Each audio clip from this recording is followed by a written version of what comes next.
She paid for a first-class seat. But when the airline staff saw the color of her skin, they told her she didn't belong. What they didn't know was that she had the power to bring down the entire company. Would you stay quiet, or would you stand your ground and fight back?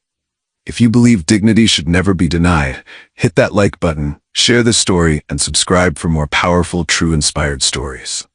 Now let me tell you how it all began. It was just past 7:15 in the morning when Elise Morgan walked into Terminal 4 at JFK Airport. The terminal was calm, polished, still waking up. A soft stream of classical music played above the marble floor. A few business travelers were sipping coffee near the lounge entrance. Others stood in line at the first-class check-in counter, where Elise was headed. She moved with quiet confidence. A tailored navy blazer, a soft cream blouse, and perfectly pressed black slacks. Her carry-on rolled behind her in smooth rhythm. No logos, no flash, just effortless class. Elise had always believed power didn't need to announce itself. It moved in silence and was often underestimated. As she approached the first-class counter, the airline agent behind the podium glanced up. Meredith Shaw, mid-40s, blonde bob, neatly uniformed in burgundy and gold. Her smile didn't reach her eyes. In fact, the smile never came at all. Her gaze flicked over Elise, once, then again. Then came the words, casual, practiced, sharp enough to cut without ever raising a voice. Economy's that way, ma'am. She gestured to the long, winding line far to the left. Elise stopped, just for a beat. Not in shock, she was used to this. Not in anger, she had long since learned how little that helped. She simply lifted her phone and held it out, displaying her digital boarding pass. First class, she said evenly. Flight 188 to Singapore, seat 2A. Meredith leaned forward slightly, her brow tight. She didn't even glance at the phone. Instead, her fingers tapped a few keys on her keyboard. Too slow, too deliberate. Then she reached for a nearby landline. I'm going to need a supervisor at first-class check-in, she said into the receiver. A pause. Then, we have a situation. A situation. Elise's posture didn't change, but something flickered behind her eyes. From the corner of her vision, she saw a white man in a suit, mid-50s, red tie, briefcase, step into the next line over. Meredith looked up at him. Good morning, sir. Welcome back, she chirped. No ID check, no questions, just a warm smile and a printed boarding pass. He walked straight through. No delay, no situation. Elise lowered her hand slowly and took a step back. She said nothing. Not yet. But her silence spoke louder than any protest. It was the same silence she'd carried through boardrooms filled with men who didn't think she belonged. The same silence she'd carried the first time she walked into a bank where no one would look her in the eye. Meredith glanced back at her, clearly unsettled that Elise wasn't reacting.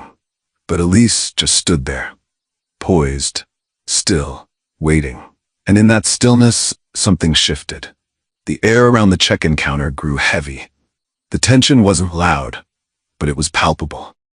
You could feel the wrongness of it, the quiet cruelty that didn't scream but whispered, you don't belong here. Only Elise did, and she always had.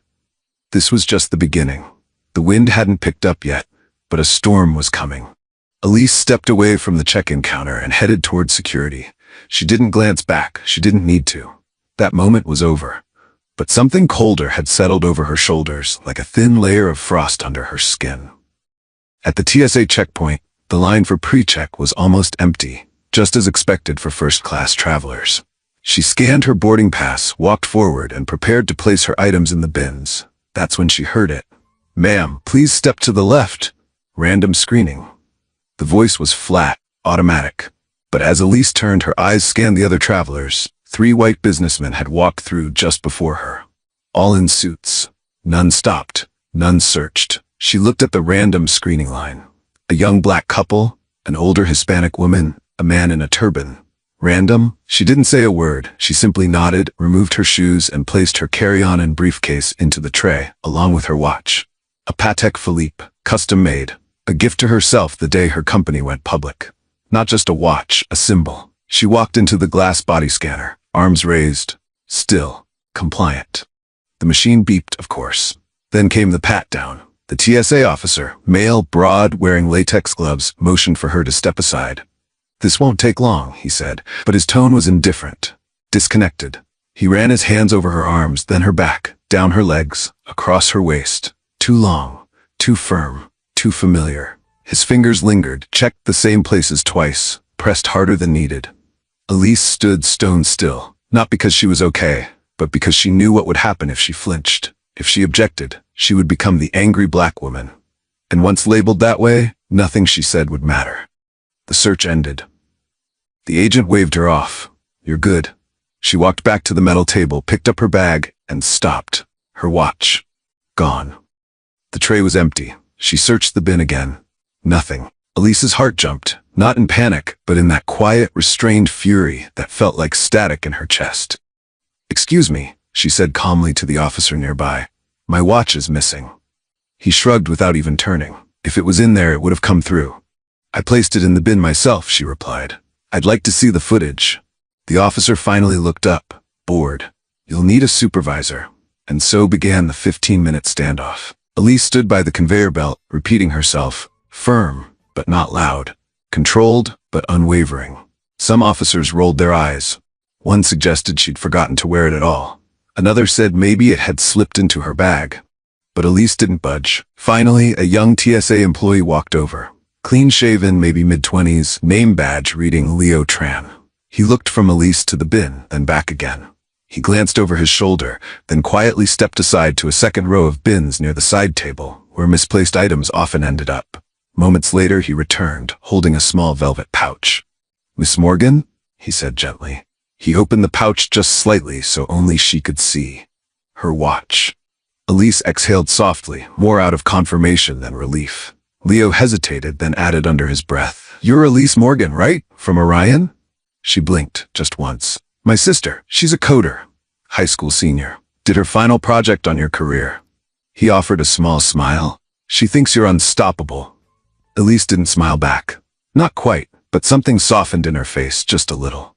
"Thank you," she said quietly, slipping the watch onto her wrist. And as she walked away, she didn't look back. The touch of strangers still clung to her skin. The insult still echoed in her mind. But that watch? It ticked steadily on her wrist again. A silent reminder. She was still here. Still whole. Still unstoppable. Elise reached Gate 18A with time to spare. Despite the detour through random screening and the silent battle over her missing watch, she had arrived early, just as she always did. Business travel was a ritual. Predictable, controlled, except today. At the gate, a small group of passengers gathered near the first-class lane. A boarding sign above flashed, Flight 188, Singapore, now boarding, first class. She stepped forward and held out her pass. The gate agent, a man with graying temples and a tired expression, barely looked at her before taking it. Richard Granger, his name tag read, Assistant Supervisor. He scanned the code once, then again, frowned. "This ticket seems unusual," he muttered, turning to the computer. Before Elise could speak, a voice sliced through the moment. "She probably swapped it," Meredith said, suddenly appearing from behind the desk like a bad memory. "I've seen this before. People print fake passes all the time." Her tone was casual, cold, and loud enough for others to hear. Elise felt a shift. Not inside herself, but in the air around her. A couple at the back of the first-class line exchanged a glance. Someone stifled a laugh. She kept her voice calm. "My ticket was purchased through my corporate account. You may verify it." Richard didn't answer her.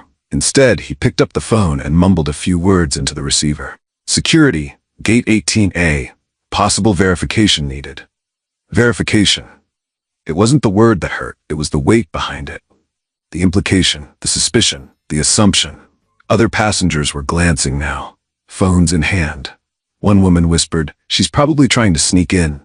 A man nearby gave a slight nod, as if to say, "Good, someone's watching." Elise stood still, but her fingers curled slightly, knuckles whitening as she gripped the handle of her carry-on. Then came the words that cracked the surface of her composure. "We can move you to economy while we sort this out," Richard offered, like he was doing her a favor. No apology, no explanation. Just that casual condescension, the kind that assumed she'd be grateful to sit anywhere at all. And for a moment, she considered it. The flight was important. Singapore.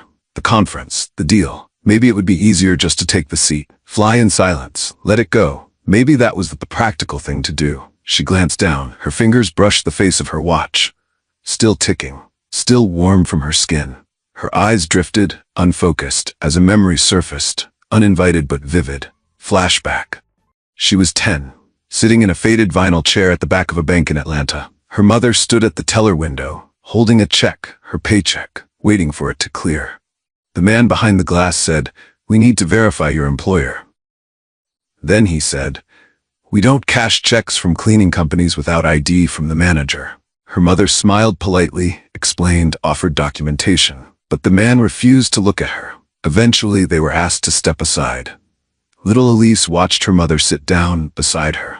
Shoulders back, lips tight, but she could see the pain in her eyes. No shouting, no scene, just quiet humiliation. Elise blinked. Gate 18A came back into view. Meredith was smirking. Richard was typing. Passengers were boarding. And Elise? She straightened. No. Her voice was firm, clear, like a stone dropped into still water. "I'll wait right here while you verify the first-class ticket I paid for." She stepped to the side, but not away. She placed her carry-on upright, locked the handle, folded her arms, and stared forward. The storm hadn't hit yet, but the winds were changing, and Elise Morgan was no longer willing to shrink. Elise remained standing beside gate 18A, her arms folded, her chin slightly lifted. Behind her, first-class passengers continued to board with no issue. Ahead, Meredith and Richard spoke in hushed tones near the terminal phone. No one made eye contact with her anymore.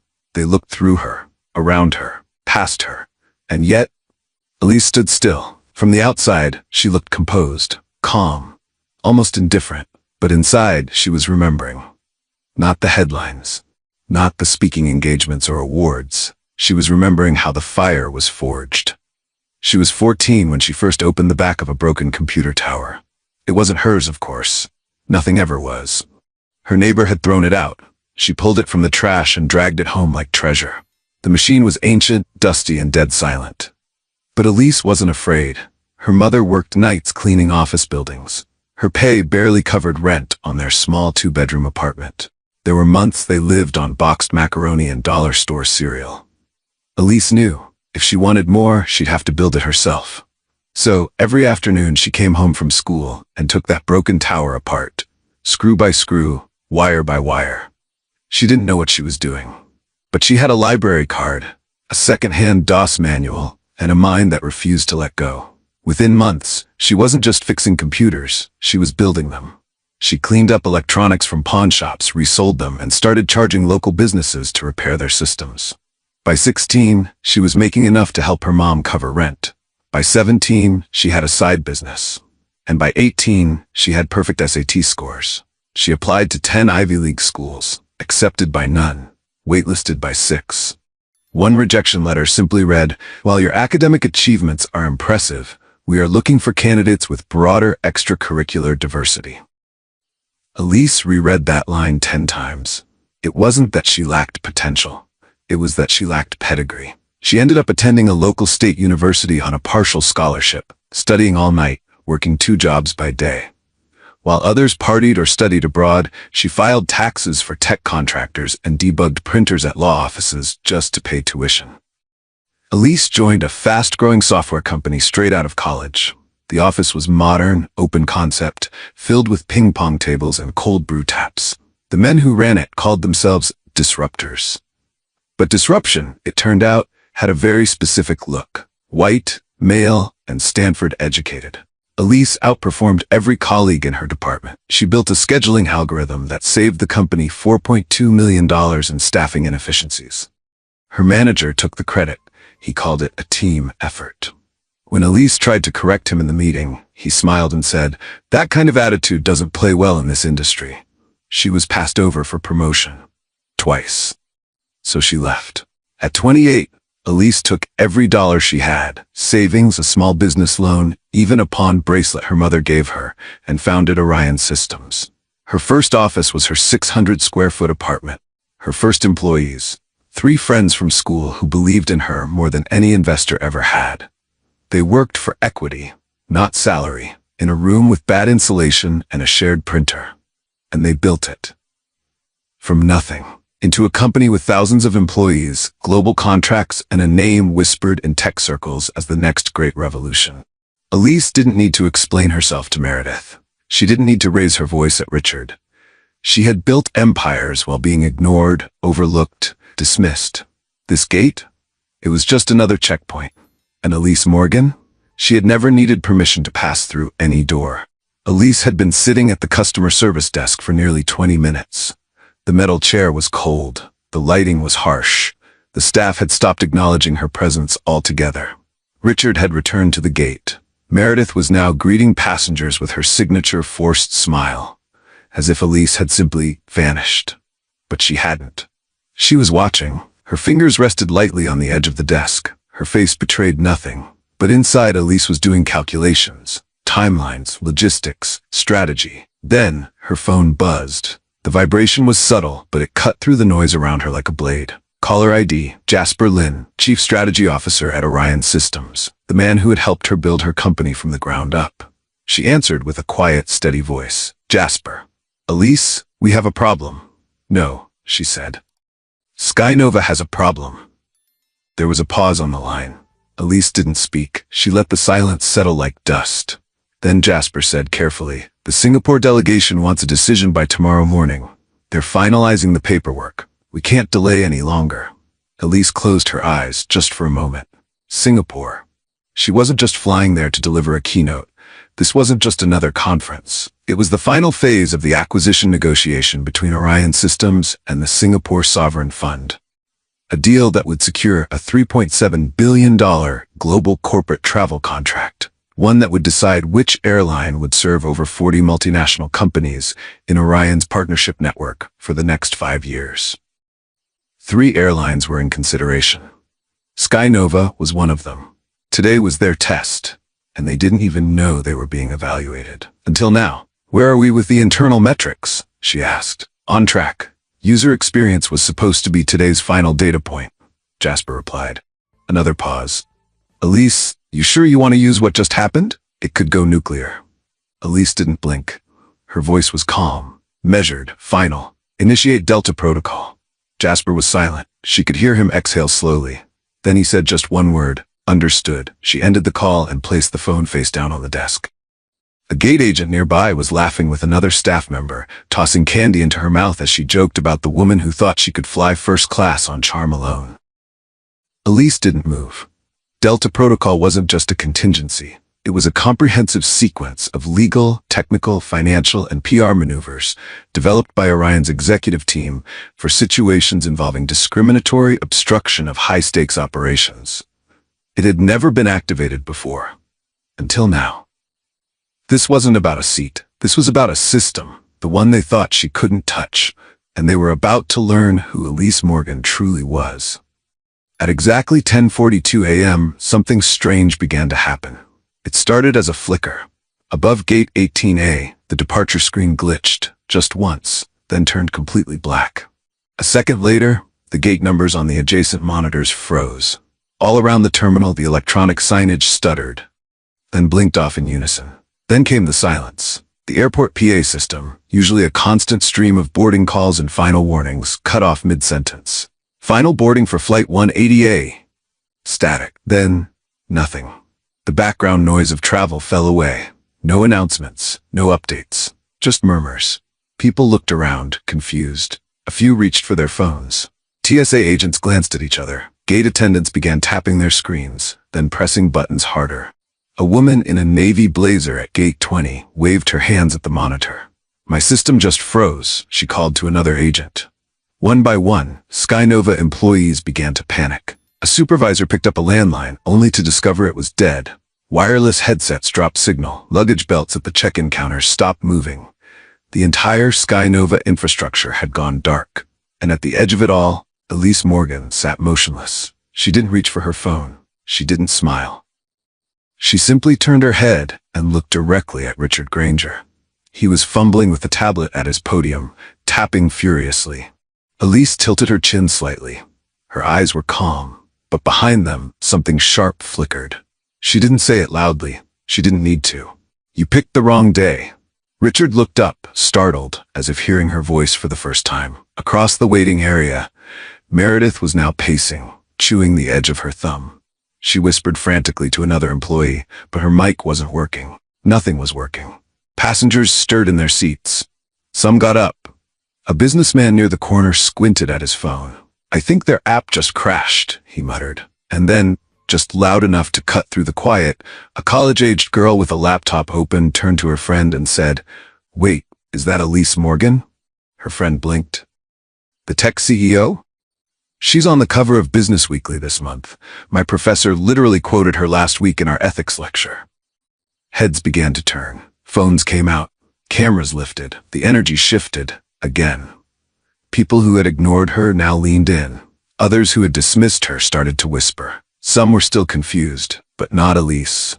She sat with the stillness of a woman who had already pulled the first string and was watching the threads unravel, one by one. This wasn't revenge. This was a warning. And the airport was finally listening. The tension at Gate 18A had turned into something else entirely. It was no longer just confusion. It was a shift. A sense that something or someone was about to disrupt everything. And then Elise stood up, not abruptly, not theatrically. She moved with the quiet precision of someone who had learned, over years of being overlooked, how to own a space without asking permission. She stepped forward. Then, with calm grace, she lifted herself onto one of the metal seats that lined the boarding area wall. It was just a few inches off the ground. But in that moment, it felt like a podium. She didn't clear her throat. She didn't raise her voice. But somehow, everyone turned toward her.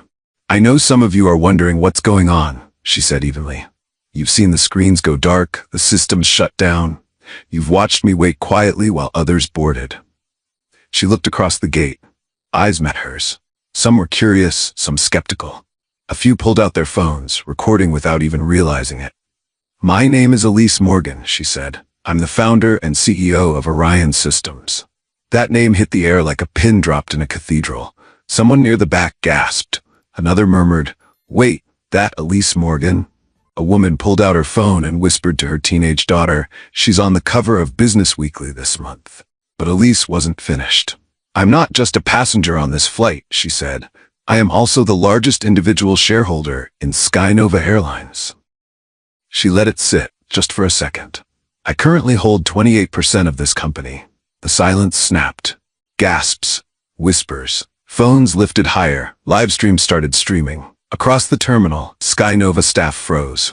A few agents stared at their screens like they'd suddenly realized who they had been dismissing. Meredith stepped back behind the counter, as if to disappear. Richard's face drained of color. And then through the crowd, another figure emerged.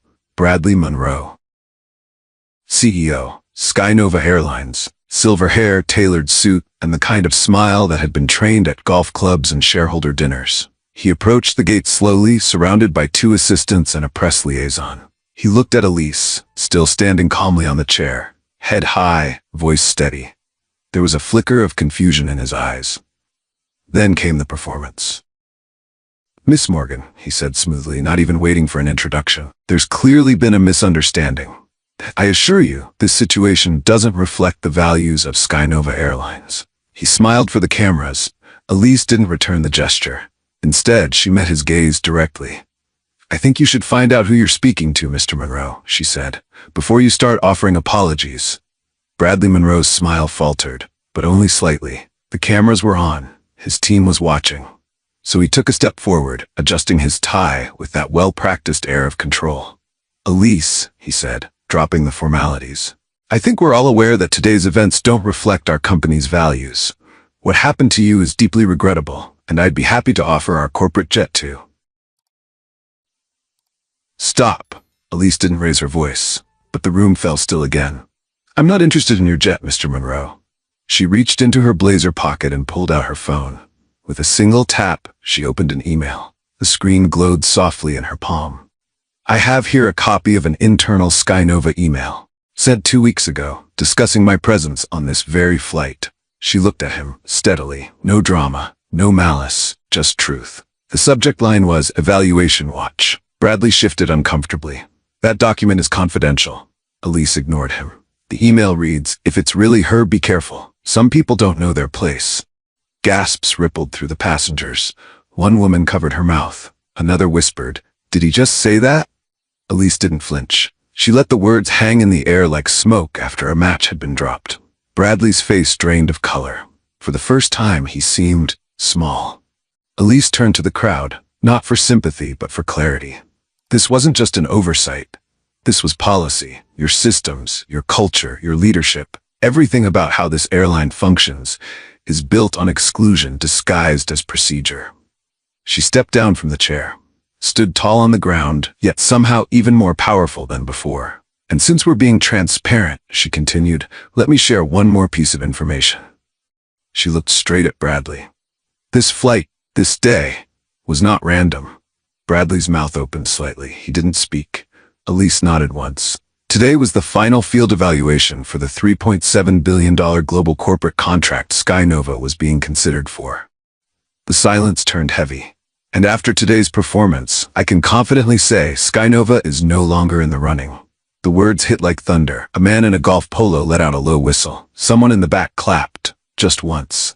Bradley's jaw moved, searching for words, but nothing came out. I don't make these decisions lightly, Elise said, but I make them clearly. She locked eyes with him, one last time. This isn't just about me, Mr. Monroe. It's about every person you've ever treated as invisible. Then she turned. Not rushed, not angry, just deliberate. Each step away from him echoed louder than anything else he could have said. And Bradley Monroe? He stayed frozen, surrounded by assistants who suddenly didn't know where to look. For a few long seconds after Elise walked away, no one said anything. Then something shifted. A woman in her late 50s, black, sharp suit, dignified, stepped forward. She wasn't loud. She didn't climb on a chair. She simply cleared her throat, lifted her chin, and spoke. 15 years. I've been flying Skynova for 15 years, she said, voice steady. And in all that time, not once have I made it through security without being asked to open my carry-on. She looked at the staff. Not once. There was no anger in her voice, only exhaustion. Another voice followed, this time older, thinner. A man, maybe 70, Asian, wearing a windbreaker and holding a faded boarding pass. I got moved last month, he said. They told me it was for passenger comfort, but the man who didn't want to sit next to me, he was already comfortable. He just didn't want to sit next to me. People turned toward him, eyes wide. Then came a younger voice, a former Skynova flight attendant, early 30s, curly hair tucked into a bun, standing near the edge of the gate. She stepped forward, trembling slightly. I used to work here, she said. 3 years. She hesitated. We were trained to watch for details, they said. But what they meant was, watch certain names, certain faces, certain accents. A hush fell over the gate. One woman murmured, I knew it. Someone in the crowd began filming more intentionally now, not just Elise, but everyone speaking.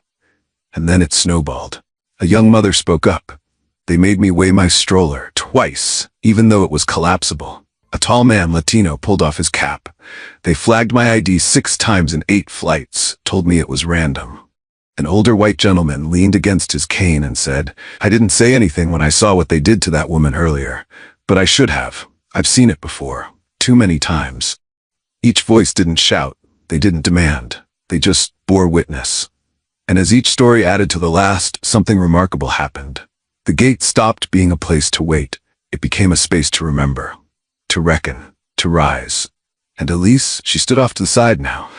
She didn't interrupt, she listened. Because this was no longer just her fight. This was a trial, and the jury was finally speaking.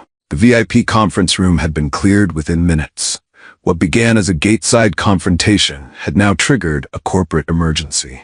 Skynova's board of directors, some on-site, others patched in via secure video lines, sat in a tight semicircle. Their faces, usually composed and unreadable, now reflected only one thing: panic.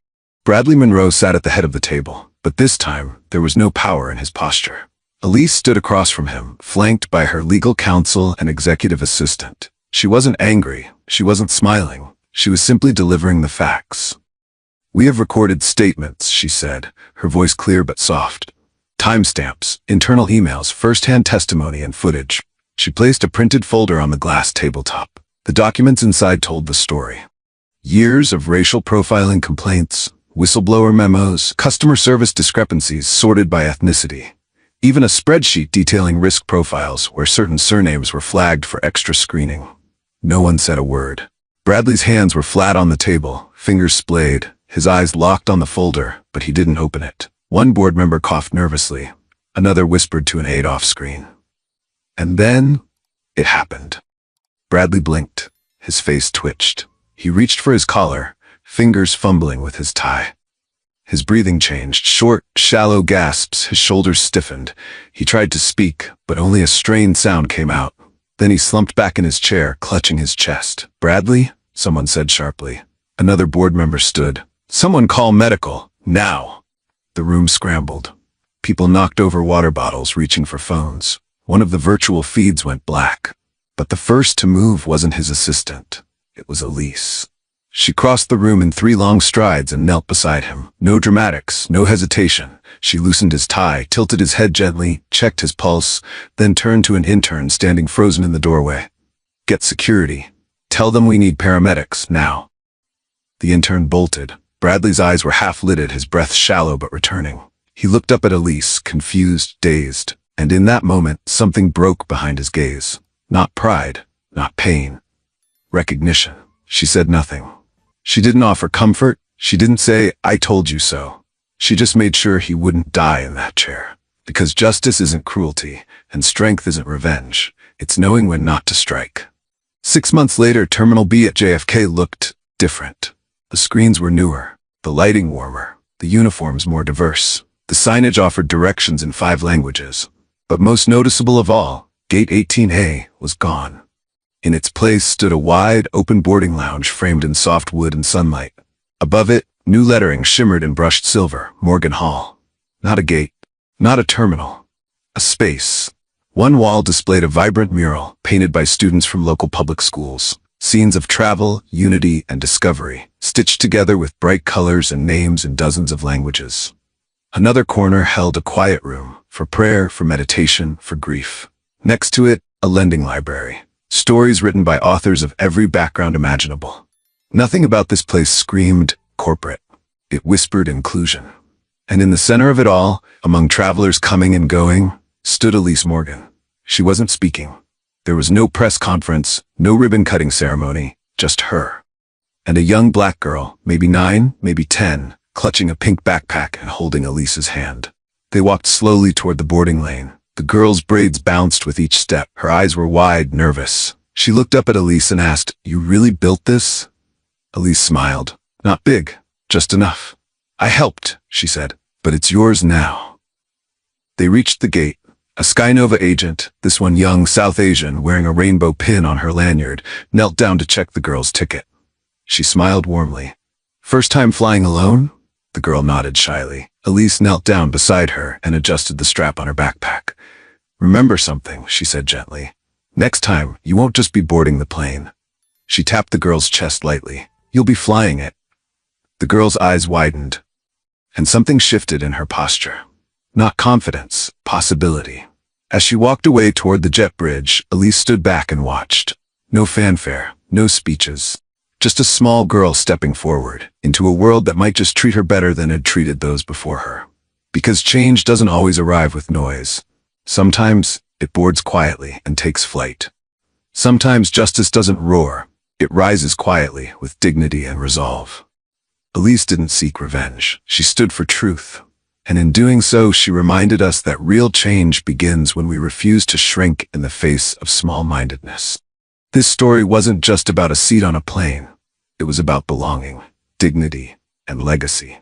If this story moved you, inspired you, or reminded you of someone you love, please take a moment to like this video, share it with a friend, and subscribe to Mr. Mac's Stories. Your support helps us keep telling stories that matter. Stories that heal, challenge, and lift up unheard voices.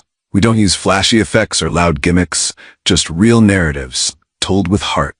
Every click, every comment, every share, it keeps our small team going.